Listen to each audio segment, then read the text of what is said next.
So I'm getting ready to do a hive inspection out of kind of necessity. Last time I was in the hive, there were a couple of cells forming on the bottom of the frames that I didn't really get to capture on video just because I was kind of trying to get in and out of that hive just to do an inspection to make sure the queen was there after I had kind of a frost incident go on where my hive was exposed from my dogs, presumably bumping into the hive. That was on one of my last videos. And this time around, I get to go in and recheck the cell that is growing or that they are forming in there. To me, it looked like it was what's called like a super seizure cell. That kind of looks like, a peanut shaped, closed off, almost looks like an appendage, like it's hanging off of the bottom of the frame. And it looked like what's called a super seizure cell to me.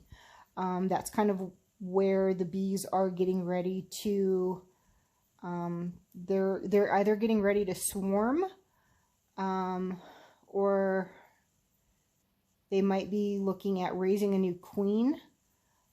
These are brand new queens that we just got. They're marked green, which means that they were basically born and bred in 2004. So I've got one of my friends coming out to check with me just to see if it looks like I either have like a new queen cell or if maybe I have a super seizure cell. I might do 2 hive inspections today. The one that has the funky little cell growing in it, and then I was going to do my other hive tonight since it's kind of nicer weather. It is a little bit windy, but that just might kind of keep them at bay. It's not raining currently and it's not freezing, and I need to get that done before potentially a swarm occurs and they leave my hive. I'll go into it a little bit later in detail, but there are a lot of things that could cause a swarm in your bees. Generally, I don't think it occurs quite this soon. You know, maybe in another 2 or 3 weeks, when we have more of a positive nectar flow with everything going on. From everything I've read, I could be wrong. I'm still a new beekeeper, so not really sure on what they say on that one. So like I said, I've got my friend coming out and she's going to help me do a hive inspection. We're going to look through some things. We're going to see what's going on with the bees, and I will be doing 2 hives. I probably will even be recapping off some sugar and some sugar waters for them, just because you still have to feed your bees until the nectar flow really starts. We really don't have anything except dandelions out right now, and maybe some budding trees that have a little bit of flower growth on them, but really nothing as far as there's really nothing coming up right now for nectar flow. There's no alfalfa. There's nothing out there for them to feed on, so we still have to do supplemental feedings. So I'll probably top off their food, their plain sugar and their sugar water feeders, just because I've been using both, just to make sure that they are getting some kind of carbohydrate. I will check their pollen patties. I presume they're going to be just fine. Pollen patties, again, are their protein. So they need 2 forms of energy. They need their protein and they need their carbohydrates, kind of same way the humans do too. But yeah, so I'm getting ready to do that, and was just looking through my favorite little book, this is my little Bible, my little bee book. I love this book. And I was looking through just so I could kind of give an example of what these look like. Let me see if I can pause this and turn this around. So this is what I'm talking about. So this is kind of a little bit like what I believe that I have seen forming at the bottom of the frame. This is what they call this is a swarm cell or a supersedure cell. This is where they're raising up a new queen in this little queen cup, basically.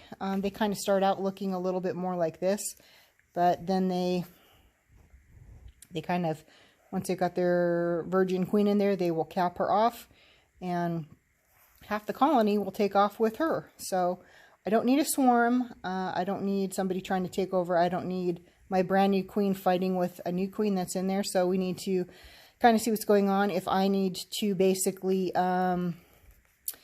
if I have one of these, basically I think what we would have to do is we would have to cut it off. We would have to kind of implant that into a brand new hive, and maybe take some of the bees on a frame with it. Again, I don't know what I'm doing if this is the case. So basically I'm going to have my little, this is a great book, this is my little bee book. Basically what's going to end up having to happen, so basically what's going to need to happen is I will have to go out there with Roxanne, and we're going to have to see if this is a supersedure cell or if this is just a, Roxanne sometimes said that they will make what's called like a practice queen cup. Again, I'm not really sure why they would be needing to make queen cups. If this is a brand new queen and she was just born this year, just bred this year.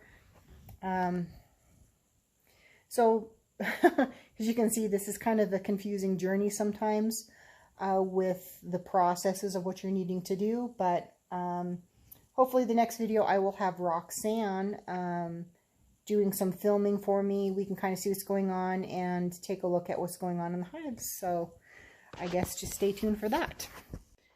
Well, just got done doing my hive inspection with Roxanne. Unfortunately, I was not able to film that this time around. It's a little bit colder out right now. It's about 55 degrees. Not really ideal temperatures to be opening up and messing with your hive. And there's about 16-mile-an-hour wind right now.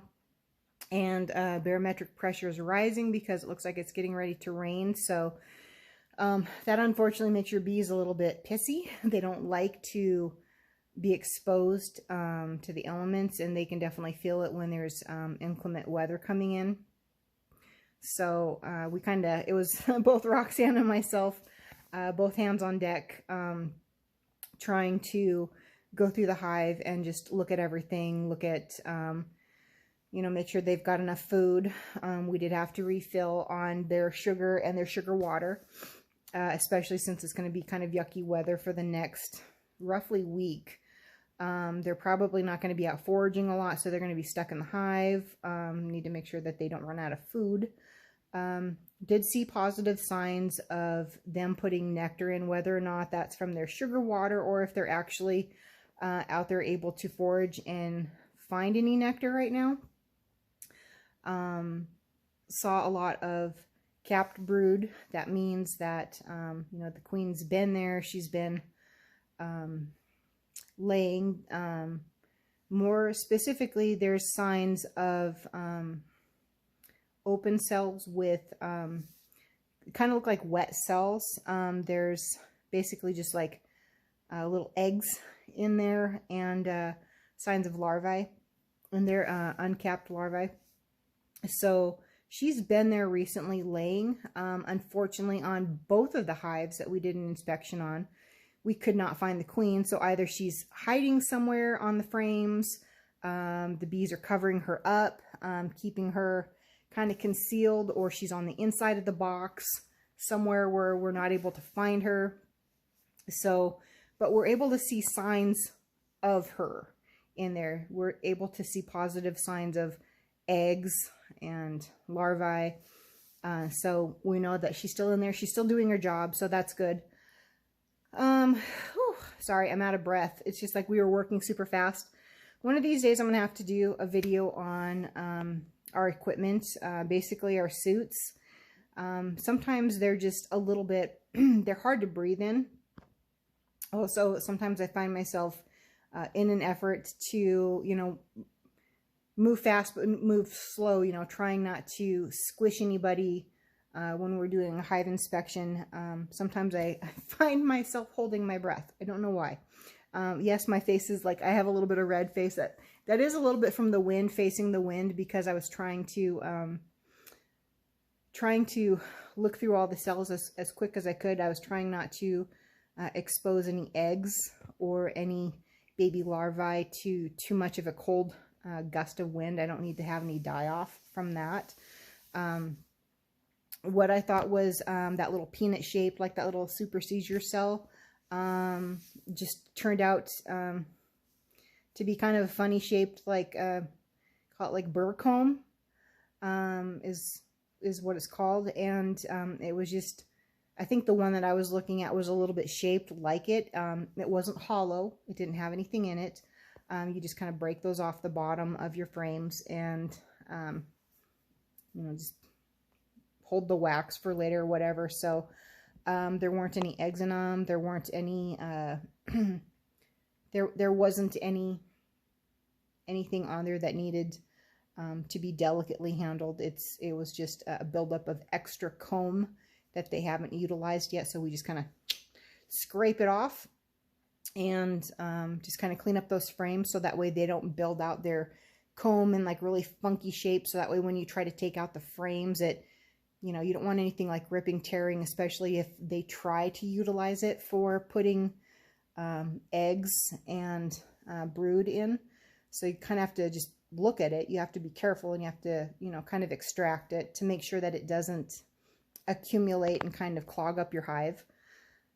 But I did go out and feed them. They should be good for the next week. So I'm going to try not to open my hive, both of them, for probably, if I can manage it, at least a week. Maybe a little bit less, just depending on the weather. If I have some good weather, I want to just check their food. I mean, I have to keep checking their food, but my next full hive inspection, where I try to find the queen again, I'm hoping for some warmer weather, so that way the bees will, maybe there'll be less bees in there, so I can actually kind of more identify the queen a little bit faster. I think when it gets a little cooler like this and you have some wind out and incoming weather, the majority of the bees are going to be in hive. And there's a lot of bees, so it's kind of hard to sort through them all to be able to see the queen. Again, she could have just been hiding on the side of the box or whatever, but, you know, it's no big deal. She's still there somewhere. She's still laying, so good enough for now.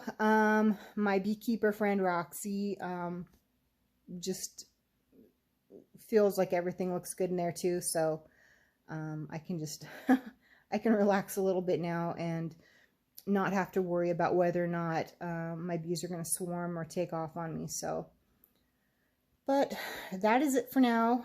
Maybe in a couple weeks we'll make another video and go into, anyway, so next week maybe I will go over some of the beekeeping equipment and just some of the suits, maybe the different types of suits there are, some smokers, some of the tools, what they are, what they're called, why we use them.